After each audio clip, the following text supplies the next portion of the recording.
আজি আচলতে আমাৰ বৃহত্তৰ গৌৰীপুৰ অঞ্চলত আমাৰ দেশী জনগোষ্ঠী মঞ্চ অসমৰ যি ভাতৃ সংগঠন দেশী যুৱ ছাত্ৰ মঞ্চৰ আঞ্চলিক সমিতি গঠন সম্পৰ্কে এখন সভা অনুষ্ঠিত হৈছে স্থানীয় লালজী ভৱনত। আমি আচৰিত হৈছোঁ যে এই প্ৰকৃতিৰ যি বাধা, এই বৰষুণ বতৰক নেওচিও কমেও 100ৰো অধিক যুৱক যুৱতী ইয়াত সমবেত হৈছে আৰু শান্তিপূৰ্ণভাৱে এখন প্ৰতিনিধিমূলক সভাত অংশগ্ৰহণ কৰি বৃহত্তৰ গৌৰীপুৰ অঞ্চলক সাঙুৰি দেশী যুৱ ছাত্ৰ মঞ্চ অসম এই সংগঠনটো গঠিত হৈছে।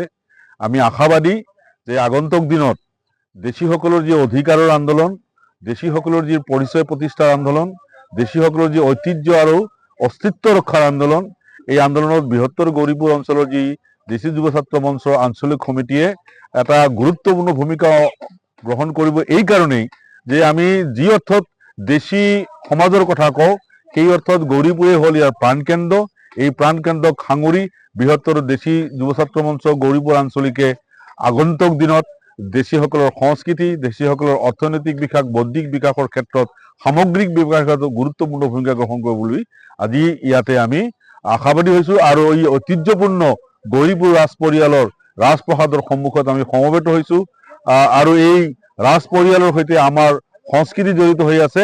তাৰ কাৰণে আমি প্ৰয়াত পদ্মশ্ৰী প্ৰতিমা পাণ্ডে বৰুৱাক মানে শ্ৰদ্ধাঞ্জলি জনাই, তেওঁৰ প্ৰতি শ্ৰদ্ধাঞ্জলি জনাই তেওঁলোকৰ পৰিয়ালৰ গৃহৰ সন্মুখতে আমি ইয়াত সমবেত হৈছোঁ।